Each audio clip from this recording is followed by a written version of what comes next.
Darwin's book, The Origin of Species, was widely read and enormously influential as soon as it was published in 1859. It served to galvanize acceptance of the idea that species evolve. That is, that the biological world we observe today is the result of organic evolution, not an immutable special creation. But Darwin's theory of natural selection, the mechanism he proposed to account for evolution, had a harder time gaining general acceptance. Now, in fact, by the time the 1900s came around, at a time when the scientific community generally embraced the idea of evolution, and at a time when the new field of genetics was beginning to develop, the theory of natural selection that Darwin had proposed had more or less fallen into disrepute. The reason that natural selection failed to gain easy acceptance was because it required Darwin to postulate hereditary processes that he couldn't explain. Somehow parents had to pass traits on to offspring, but Darwin couldn't explain how they did this. So one might think then that when Mendel's work was rediscovered at the beginning of the 20th century, that this would bring about a more general acceptance of Darwin's theory, because Mendel did propose a mechanism of inheritance. Ironically, just the opposite happened. The rediscovery of Mendel's work actually led to greater skepticism about natural selection as being an important mechanism in evolution. Why is this? This is because Mendel's mechanism for inheritance seemed to contradict Darwin's ideas about natural selection. Darwin's views of evolution emphasized gradual changes in traits that showed continuous variation, changes in traits such as the length of a giraffe's neck or the size of a bird's beak, and so forth. But Mendel and the geneticists who rediscovered his work studied the transmission of discrete traits, such as whether a plant had purple or white flowers or a fruit fly had red or white eyes. The hereditary mechanism that was proposed by Mendel appeared unable to account for the kinds of gradual changes in continuously varying characters that Darwin was interested in. As more and more data began to support Mendel's ideas then, geneticists began to assume that natural selection, as Darwin originally proposed it, just couldn't work. Of course, we now know that both Mendel and Darwin were correct. Eventually, the apparent differences between Darwin's view of natural selection and Mendel's theory of inheritance were resolved by what is now called the modern synthesis of evolutionary biology, essentially an intellectual synthesis of ideas that developed gradually over the first decades of the 1900s and really came to fruition in the 1940s and 1950s. There were two factors that were primarily responsible for achieving this reconciliation of the apparent differences between Mendelian genetics and Darwinian selection. The first was this: biologists began to gain a more complete understanding of the potentially very complex relationships between genes and traits, including the realization that the expression of continuously variable traits, such as those that Darwin worked with, almost invariably depends on the contributions of many different genes working together. Second, there was a field that developed to explicitly try to explain how genetic traits could change in populations, a field we now call population genetics, that looked at the transmission of traits not from parents to their offspring, but instead from one generation of an entire population to the next generation of that population. Remember, natural selection acts on the phenotypes of individuals, but evolution occurs in populations. So population genetics provided a formal framework for connecting the principles of Mendelian inheritance with the Darwinian idea of how natural selection could work in populations. In this lecture, we're going to address both of these points in turn as we take a broader look at the mechanisms responsible for evolutionary changes in populations.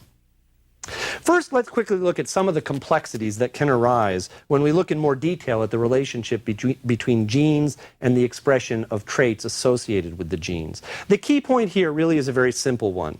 The relationship between genotype and phenotype is usually not as straightforward as you might think from the discussion of Mendelian traits we've looked at up to this point. Fortunately for Mendel, the traits he happened to study all had a relatively simple genetic basis. Each character was determined by a single gene having only two alleles, with one allele clearly dominant over the other.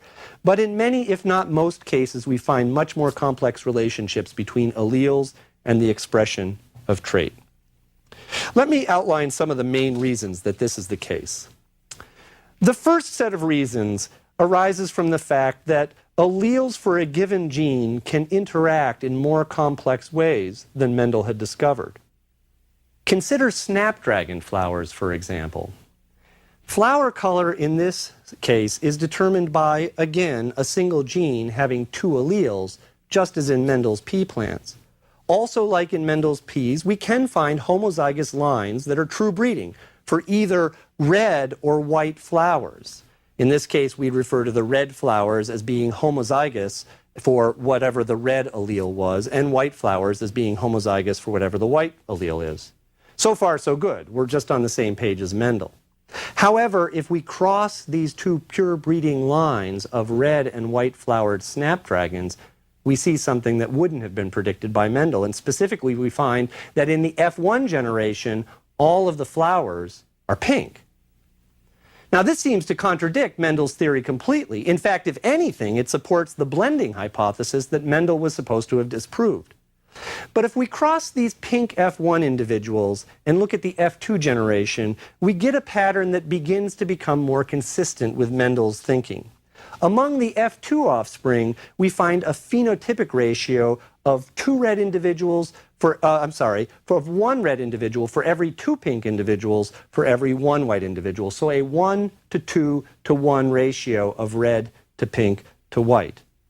These phenotypic ratios are the same as the genotypic ratios we would have expected from a typical monohybrid cross. And we can conclude from them that what's happening is that the heterozygous genotype has its own unique phenotype. It's not that the red allele is dominant over the white allele or vice versa. When a red allele and a white allele occur in the same heterozygous individual, the phenotypic result is a blend of the two. We call this circumstance incomplete dominance. Now, the relationship between genotype and phenotype can become even more complicated than this when we look at cases where there are more than two alleles for a particular gene. In fact, cases where there are only two alleles, such as those that Mendel worked with, are relatively rare. Usually genes have several, sometimes dozens, or maybe even hundreds of different alleles in a population. Any individual can have only two alleles total, but they can have many different possible combinations of two alleles. A simple example of a trait that has multiple alleles is the so-called ABO blood group system in humans, which also illustrates an interaction between alleles called codominance. There are three types of alleles in this case. Let's call them the A allele, the B allele, and the O allele.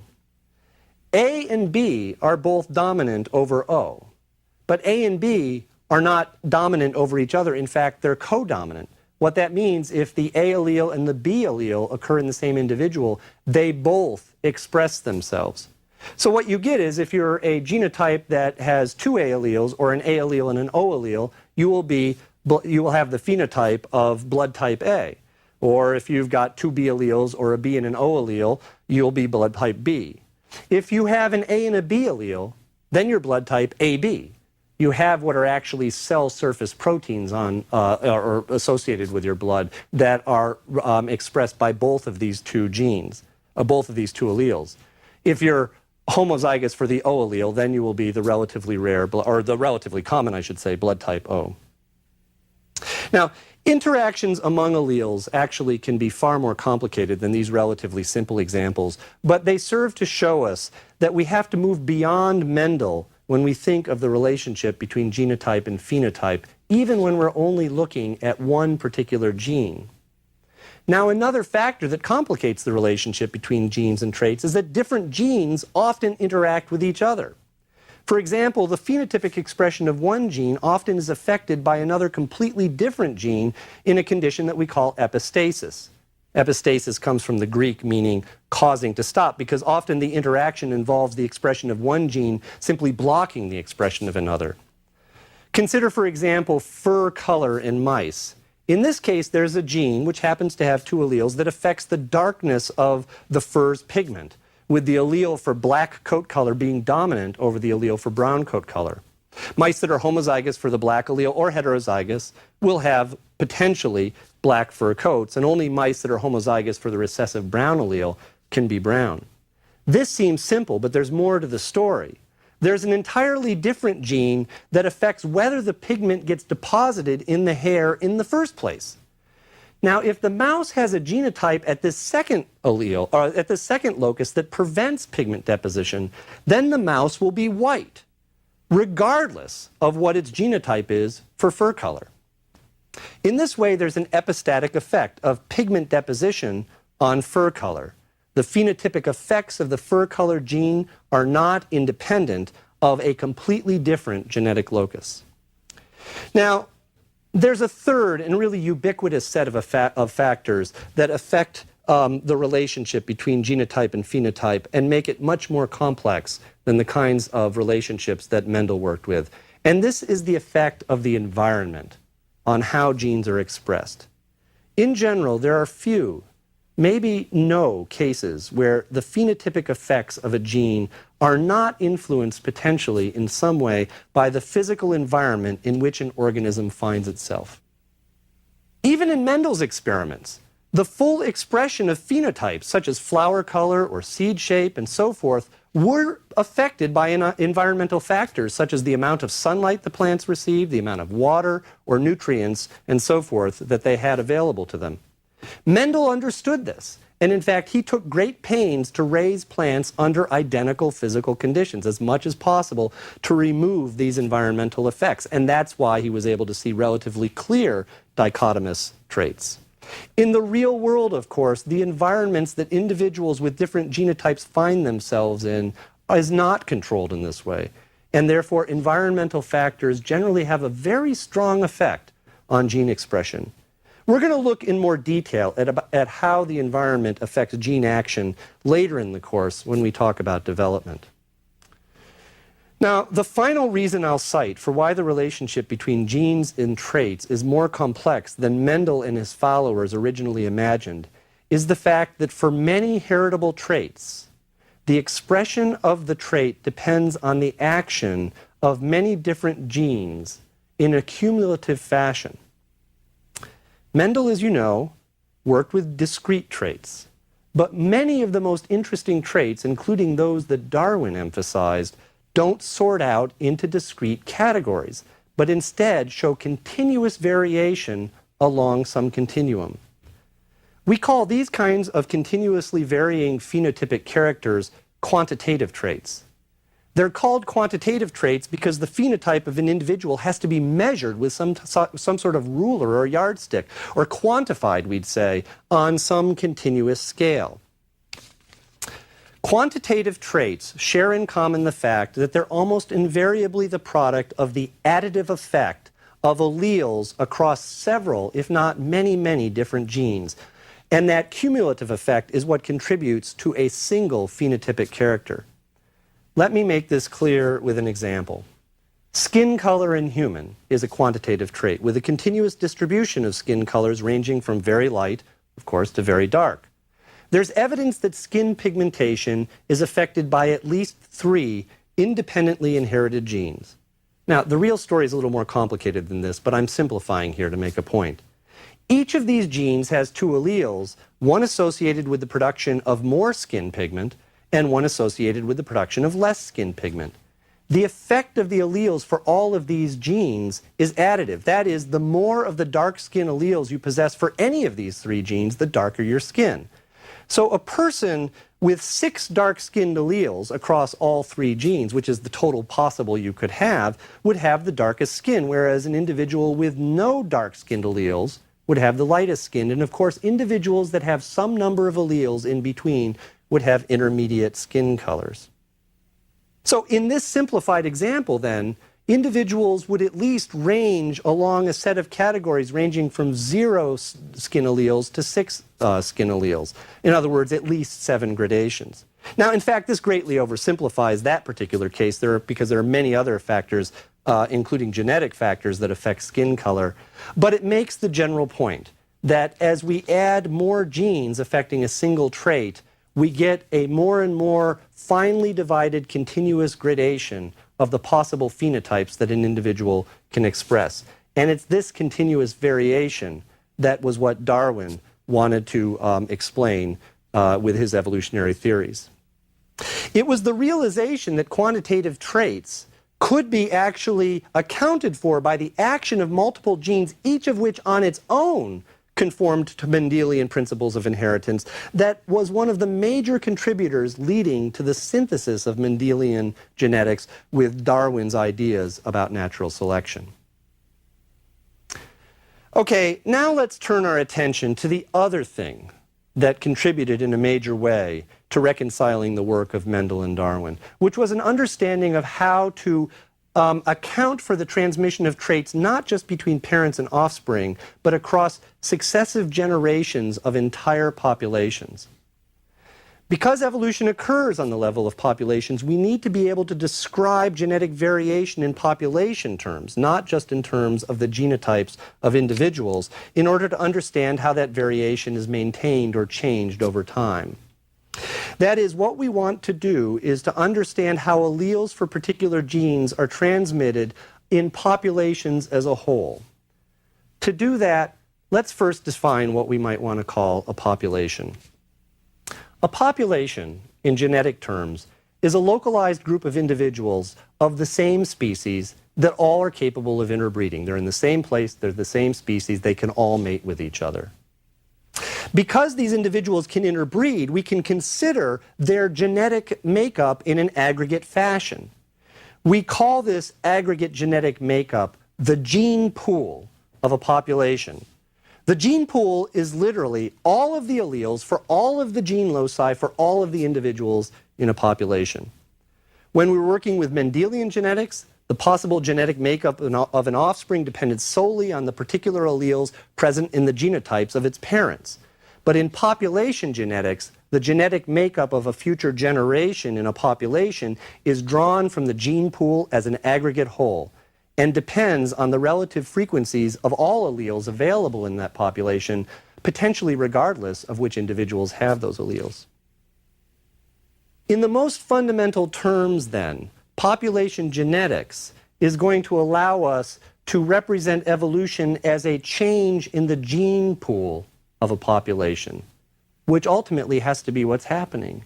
The genes, or the alleles for genes, have to be changing for the phenotypic characteristics of a population to evolve.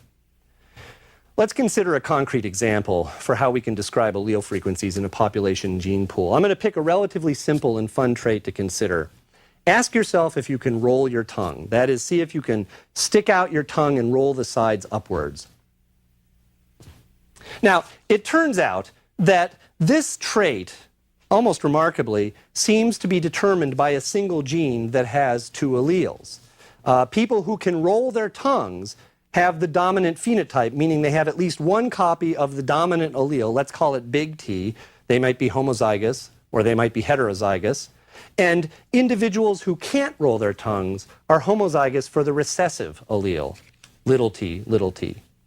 Now, if we sample 100 individuals in a typical human population and count how many people can and cannot roll their tongues, what we find is that 91 people on average can roll their tongues and 9 on average can't. Now, actually the numbers are a little different from this. But the fact is that the non-tongue rollers are the rare phenotype, and I'm using those numbers because they'll help things work out more evenly later on.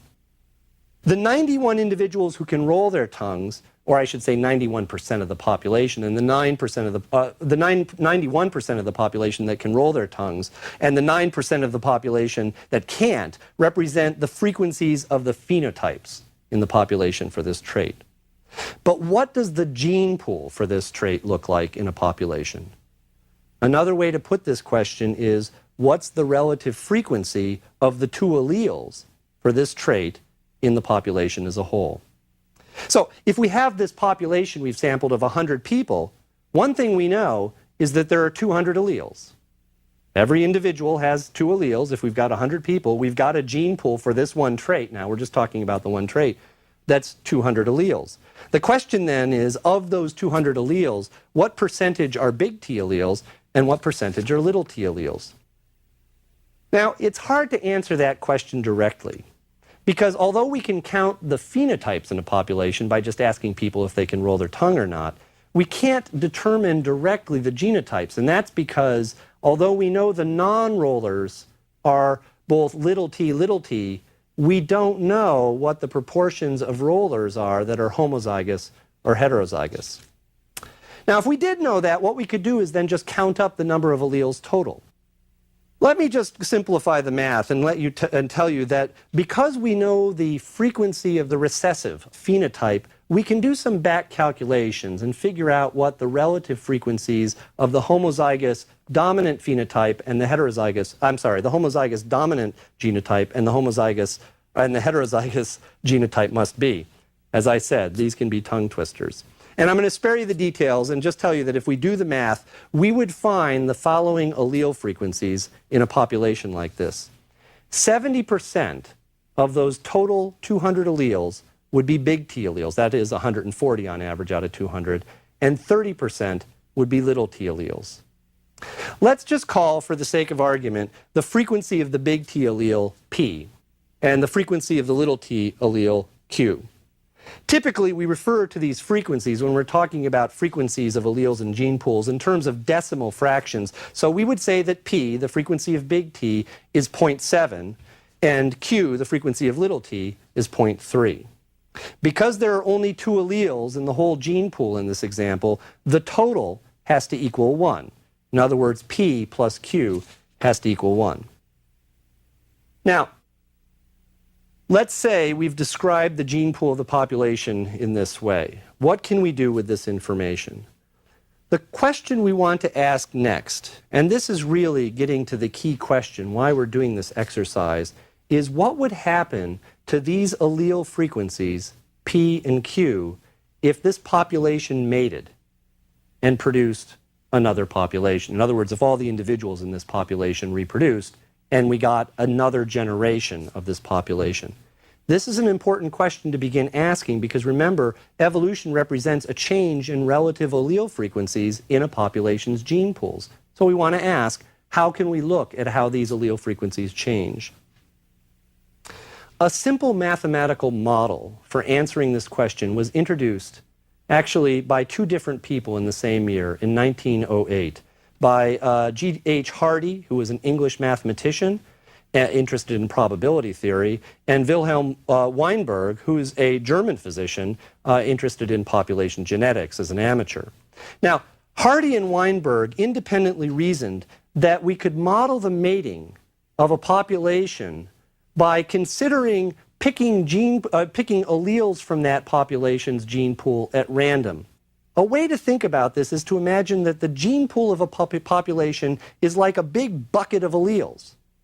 Each time two individuals mate, it's as though you reach into that bucket, pick out one allele, which would be a gamete from one individual, then reach in again, pick out another allele, which would be a gamete from another individual, and join them. And that would be a new individual in the next generation, and you throw those two alleles in another bucket, which represents the gene pool of the next generation. Now, when you do this, it's relatively easy to figure out the relative frequencies of genotypes of the offspring that would be produced. And that is because as you draw these alleles out at random, you're going to be drawing alleles out in the same proportion that they occur in the bucket. So for example, in our example, for example, because 70% of the alleles in the gene pool are big T, you have a 70% chance of pulling out a big T allele. And of course, you have a 30% chance of pulling out a little t allele. If you just close your eyes and reach in, your probability of pulling out an allele will depend on the relative frequencies of the alleles in that gene pool. Now, here's the simple trick that both Hardy and Weinberg introduced. The likelihood of producing an individual with the homozygous genotype big T, that is the joinder of two big T alleles, is the joint probability of drawing first one big T allele and then another big T allele, which is 0.7 times 0.7, or 0.49. Similarly, the likelihood of producing an individual with the homozygous recessive genotype, little t, is 0.3 times 0.3, which equals 0.09. Calculating the total frequency of heterozygous individuals having big T and little t genotypes is slightly different because we can get these individuals in two ways. You could first draw a big T and then a little t, or you could draw a little t and then a big T. So that means that the frequency of the heterozygotes in the next generation will be 2 times the joint probability of drawing a big T and a little t allele, which is 2 times 0.7 times 0.3, which equals 0.42.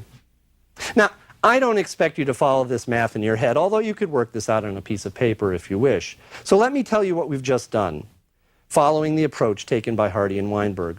We use the known allele frequencies in a gene pool to calculate the relative proportions of individuals having the 3 possible genotypes for this trait in the next generation of the population.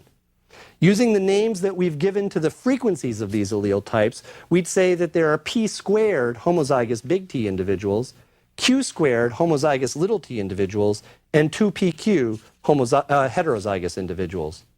Just as for the allele frequencies, these genotype frequencies have to add to 1. So in other words, p squared plus 2pq plus q squared equals 1. Using the allele frequencies we started with, this means then that 49% of all offspring will be homozygous dominant, 42% will be heterozygous, and 9% will be homozygous recessive.